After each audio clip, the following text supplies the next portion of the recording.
পরশুরাম ধারাবাহিকের আজকের পর্বে একের পর এক চমকপ্রদ ঘটনার মধ্য দিয়ে গল্প আরও টানটান হয়ে ওঠে।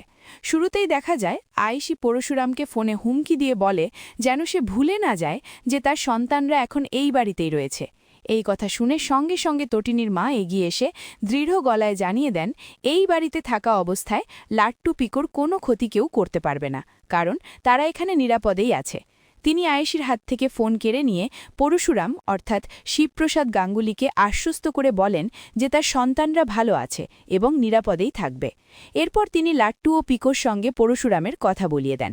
পিকো অভিমান ভরা গলায় বলে এরা তাদের সামনে বসে মাটন খায়, কিন্তু তাদের একটুও দেয় না, বরং সবসময় টাকার অহংকার দেখিয়ে বোঝায় যে তারা বড়লোক আর ওরা গরিব।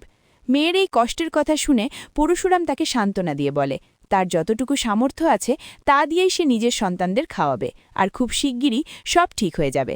লাট্টু তখন মজা করে বলে বাবা তাকে যেন খুব দামি রেস্টুরেন্টে খাওয়ায়।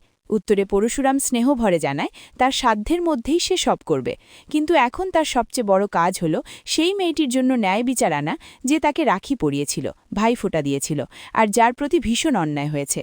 সে স্পষ্ট জানিয়ে দেয় যারা তার বোনের সঙ্গে অন্যায় করেছে তাদের শাস্তি পেতেই হবে। এরপর পরশুরাম তটিনীর মাকে বলে যে সে কিছু টাকা তার অ্যাকাউন্টে পাঠাবে, কারণ সে চায় না তার সন্তানরা ওই পরিবারের অন্ন খেয়ে বড় হোক। তটিনীর মা প্রথমে আপত্তি জানালেও পরশুরাম অনুরোধ করে বলে যতটুকু সম্ভব সে পাঠাবে, আর সেই টাকা দিয়েই যেন তার সন্তানদের খাওয়ানো হয় এবং নিয়মিত স্কুলে পাঠানো হয়। তটিনীর মা তাকে আশ্বস্ত করেন যে এ নিয়ে তাকে চিন্তা করতে হবে না, কারণ তার সন্তানরা ভীষণ ভদ্র এবং সে তাদের খুব ভালোভাবে মানুষ করেছে।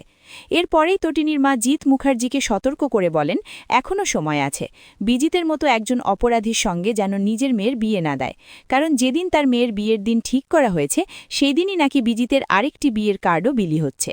এই কথা শুনে পরিস্থিতি আরও উত্তপ্ত হয়ে ওঠে। বিজিত কিছু বলতে গেলে আয়েশি তাকে জেরা করতে শুরু করে, আর তাতেই বিজিত রেগে গিয়ে তাকে চুপ করিয়ে দেয়। দুজনের মধ্যে তুমুল ঝগড়া শুরু হলে জিৎ মুখার্জি তাদের থামায়। এমন সময় আয়েশির মা এসে রান্নাঘর থেকে এত চিৎকারের কারণ জানতে চান এবং বিজিতকে খেতে নিয়ে যান। এই সব দেখে প্রাচী ঠাট্টা করে বলে মনে হয় বিজিতদার গলায় কাঁটা বেঁধেছে, আর সেই কাঁটার নাম পরশুরাম। অন্যদিকে দেখা যায় তটিনী সুধারানীকে জেরা করছে। সুধা জানায় টনি যে খাবার টিফিন বক্সে করে লাট্টু পিকোর জন্য পাঠাত সেটি কর্ণ চ্যাটার্জি তাকে দিয়ে ফেলে দিতে বলেছিল, এবং তার বদলে একই রকম দেখতে আরেকটি টিফিন বক্স তাদের ব্যাগে রেখে দেওয়া হয়েছিল। তটিনী অবাক হয়ে জানতে চায় এতদিন এই কথা সে কেন বলেনি। তখন সুধা অনুতপ্ত গলায় বলে সে অনেক দিন ধরে তটিনীকে চেনে, তার বাচ্চাদের ভালোবাসে, আর এত বড় অন্যায়ের পরে সে নিজেও শান্তি পাচ্ছিল না বলেই আজ সত্যিটা বলে দিল। সে আরও জানায় এই ষড়যন্ত্রে তটিনীর পরিবারেরই কেউ জড়িত, যাদের সে আগে কখনো দেখেনি। তটিনী তখন বুঝতে পারে শুধু কর্ণ চ্যাটার্জি বা কাবির নয়, মুখার্জি বাড়ির অন্য কারো হাতও এখানে আছে। সুধা আরও বলে আসল টিফিন বক্স সে নিজের বাড়িতে নিয়ে গিয়েছিল, কারণ সেটা কর্ণ ফেলে দিতে বলেছিল। এই কথা শুনে তটিনী সন্দেহ করে তবে কি ছোটকা বাবিন এই ঘটনার সঙ্গে জড়িত। ঠিক তখনই পিকু ফোন করে ভয়ে কাঁপা গলায় বলে তার খুব ভয় করছে। তটিনী তাকে সান্ত্বনা দিয়ে বলে আর মাত্র ৩ দিন কষ্ট করলেই সব ঠিক হয়ে যাবে।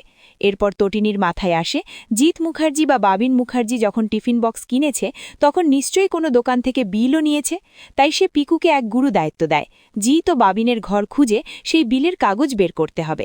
পিকু প্রথমে ভয় পেয়ে বলে এত কঠিন কাজ সে পারবে না। তখন তটিনী বলে দরকার হলে সে নিজেই আসবে, কিন্তু পিকু তখন মাকে বাধা দিয়ে বলে সে এলে ওরা তাকে খুব মারবে, তার চেয়ে সে নিজেই চেষ্টা করবে। মেয়ের সাহস দেখে তটিনী তাকে আদর করে সেই মন্ত্রের কথা মনে করিয়ে দেয় ভয় করব না, ভয় করব না, দুবেলা মরার আগে মরব না। পিকুও সেই কথাই পুনরাবৃত্তি করে, আর তটিনী স্নেহভরে ফোন কেটে দেয়। এদিকে পরশুরাম বলরামকে ফোন করে জানায় তার বোন শিবানীর সাজে একজন মেয়ের দরকার, যাকে কোণের মতো সাজিয়ে বিয়ের মণ্ডপে নিয়ে গিয়ে বিজিতের সঙ্গে বিয়ের পরিকল্পনা সাজানো হবে। বলরাম অবাক হয়ে বলে ফরেন্সিক রিপোর্ট এখনও আসেনি, এখনই এত কিছু ভাবার কি আছে। কিন্তু পরশুরাম জানায় নন্দা যে তথ্য দিয়েছে তা সত্যি হলে শিবানী আর বেঁচে নেই, আর যদি বেঁচে থাকত তবে এতদিনে নিশ্চয়ই তার সঙ্গে দেখা করত। তাই এই পরিকল্পনার মাধ্যমেই সে প্রমাণ করতে চায় যে বিজিত আর বিজন একই ব্যক্তি। ঠিক তখনই ঘরে নন্দা এসে জানায় সে চাইলে এই অভিনয় করতে রাজি। পরশুরাম তাকে সতর্ক করে বলে যদি কোনো চালাকি করে তবে নিজেই বিপদে পড়বে। নন্দা নিশ্চয়তা দেয় সে কোনো বিশ্বাসঘাতকতা করবে না। অন্যদিকে আবার দেখা যায় আয়েশি বিজিতকে প্রশ্নের পর প্রশ্ন করে জানতে চাইছে কেন তাকে নিয়ে এত জটিলতা, শিবানীকে, আর শিবানীর সঙ্গে বিজিত আসলে কি করেছিল। তখন নন্দিনী আয়েশিকে বুঝিয়ে বলে, পুরুষদের এত প্রশ্ন করতে নেই, তাদের একটু স্পেস দিতে হয়। আর এসবই করছে পরশুরাম, কারণ টনি জেলে আছে বলে সে প্রতিশোধ নিতে চাইছে। এরপর নন্দিনী কর্ণ চ্যাটার্জিকে ফোন করে জানায়, শিবপ্রসাদ গাঙ্গুলি অনেক বাড়াবাড়ি করছে, তাই এবার তাকে শায়েস্তা করতে হবে।